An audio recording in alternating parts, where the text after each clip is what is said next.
It is hot, that means I can't talk, so you just have to deal with all of my flubbing.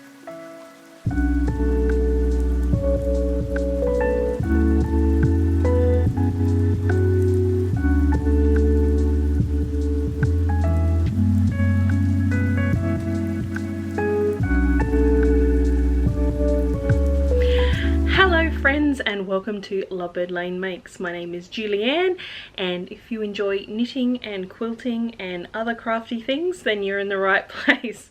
This is where we talk about all that sort of stuff, and today is going to be a short one. I'm going to put that right up front because it has been very hot here in the last few days in Adelaide and probably in most of Australia. Marion is inside because of said heat. Granger is also inside. I've had to turn all the fans and cooling off at the moment just so I can record this. You will probably see me getting sweatier and sweatier as we go along because I am already starting to sweat. And yes, it has been around about the 40-degree mark for the last, I think, 4 days. This hopefully this afternoon is the last day. We will be going down to cooler temperatures as of tonight and going forward till next week. So I'm very, very happy about that. This guy right behind me has been my bed for the last 2 nights, and I'm really hoping that we can get the top floor cool before tonight's bedtime so I can sleep in my actual bed and get a decent night's sleep tonight. But yes, that is where we're at. And because it's been so warm this week, I have not done a lot. I know I said I was going to have some yarn up this week to sell. That is not going to be the case anymore.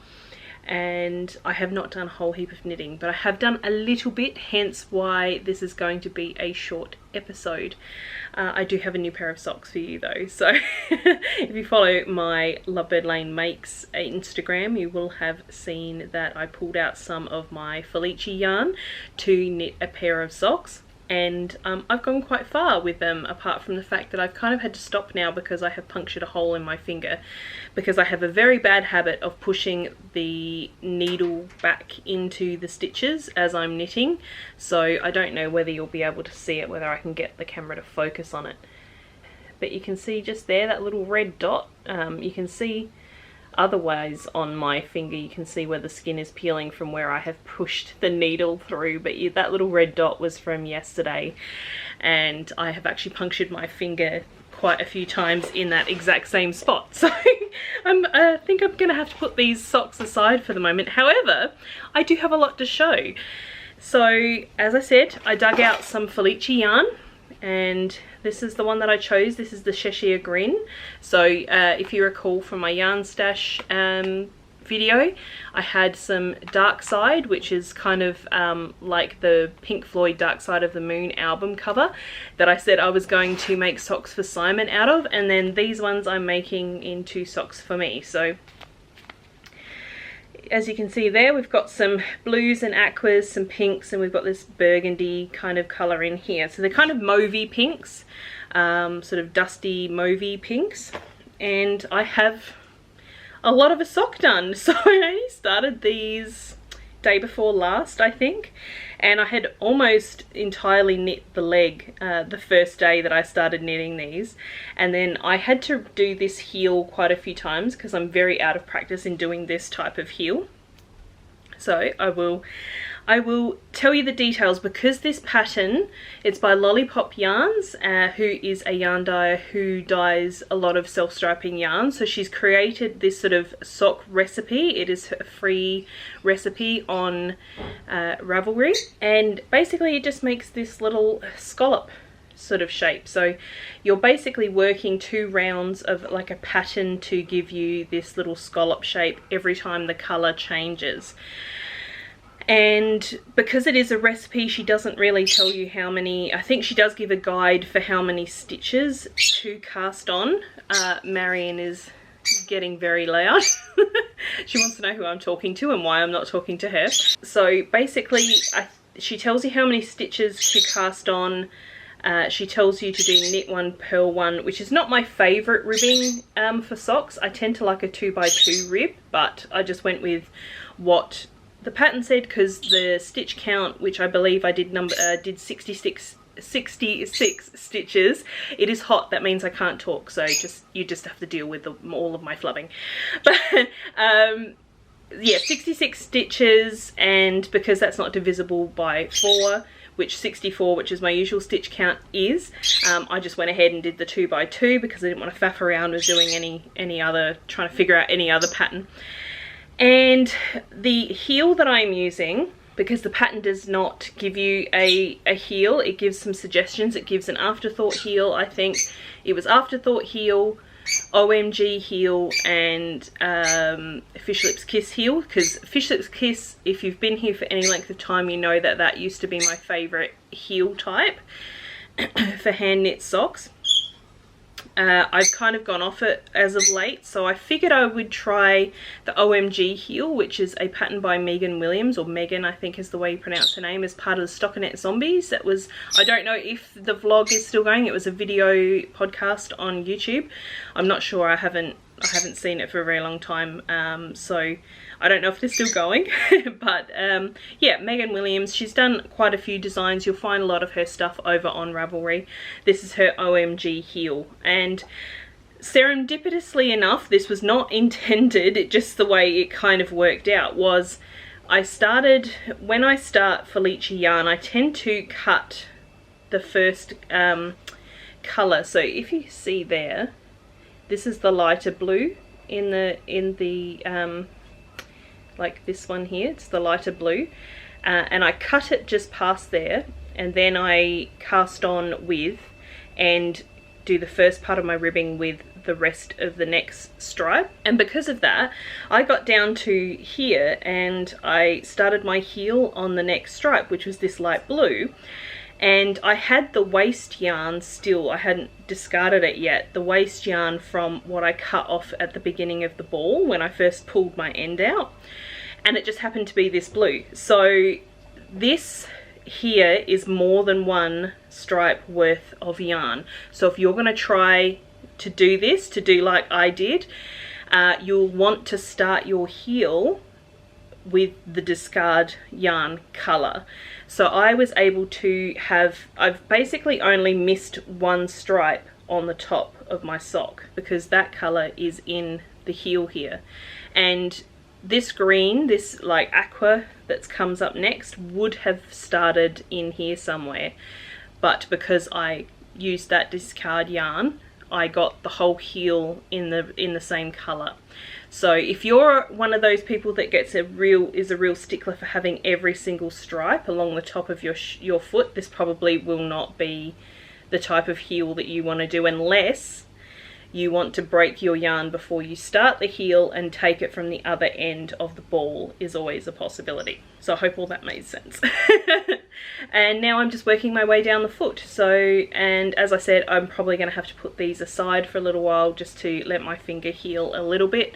I probably really need to get some like little dot band-aids and just put them on the tip of my finger when I know I'm going to be doing some serious sock knitting, just so I don't stick holes in my finger, because these are quite fine. If you are new around these parts, welcome, thank you for joining me. I knit my socks mostly on these 9-inch circulars, and these are higher sharps, so the point is quite pointy, and yeah, I routinely get the tip of the needle going straight through my finger. On larger needles I don't have the same issue, but on these tiny little sock needles I do. So I really, like I said, need to get some little like dot band-aids or something. It's very wasteful and I hate that idea, but if you have another suggestion I would love to hear it. But I do need to do something to protect just my fingertip. And the problem is I can't use a regular band-aid because of the way I tension the yarn when I'm knitting socks. That is how I tension my yarn. So if I had a band-aid on the top of my finger when I'm actually knitting, it's going to be, the yarn's going to be rubbing against the band-aid, and it's going to be really annoying. So something that just goes on the tip of my finger would be fantastic. So if you know something that's not so wasteful as using expensive band-aids constantly every time I want to knit a pair of socks, please do let me know down in the comments, because I would love to hear it. And on the topic of patterned self-striping socks, thank you so much to everybody who gave me suggestions. I got quite a few of them.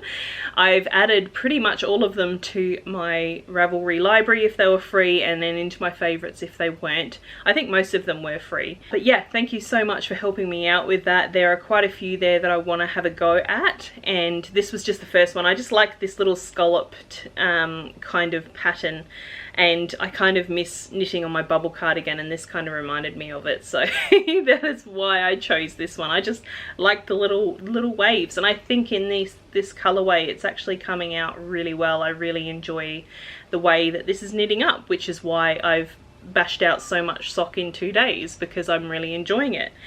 But like I said, I did have to rip out and knit this heel 3 times, I think.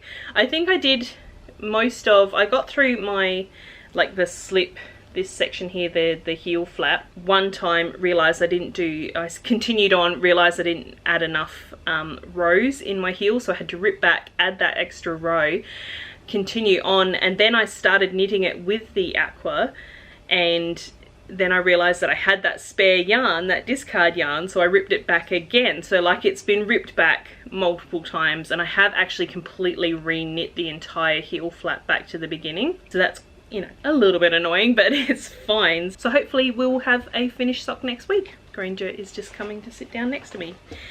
You'll probably hear him huffing and puffing in the background, but we won't be here much longer, darling. We will get the fan back on, my sweet. Yes. Now onto my striped sweater, which is the only other thing that I have been working on, and I am probably getting pretty close to 8 inches down from my armhole, which is the crop sweater size. So thank you to everybody who weighed in on my conundrum as to whether to make this a cropped sweater or not. So you can see there I've got quite a way down from the bottom of the sleeve now. I'd say I'm maybe 6 inches or so. Probably, no, I'm probably actually close to the 8 inches, so yeah, maybe I'll need to put this onto some waste yarn so that I can try it on and put a high-waisted skirt underneath it and see how I feel about this being a cropped sweater. But yeah, there's not a lot to write home about this one. It's just been round and around and around, all on the same stitch count, because I am doing the body, obviously. And yeah, there was a lot of suggestions both ways as to whether I should crop it or not crop it. I think a lot of people were voting for crop, so I think I should probably try it cropped. I'm gonna put some waste yarn in. I'm gonna try it on, and then decide what I want to do, I think. But yeah, like I said, not a lot to really tell you about this guy. I'm just continuing on knitting, and that's about it. I have not done any quilting. I have not done any sewing. Just basically those little bits of knitting and trying not to melt, which I am currently doing. So I might leave it there. I'm sorry to have to make it so short and sweet this week, but it is just the way it is. It is very hot, and I have animals in here, and I've got to get the air back on for them. So thank you so much for watching. If you are new around these parts, please give me a like and a subscribe. That would be fantastic. Really helps me out with YouTube. And until next time, happy knitting, happy crafting. Bye.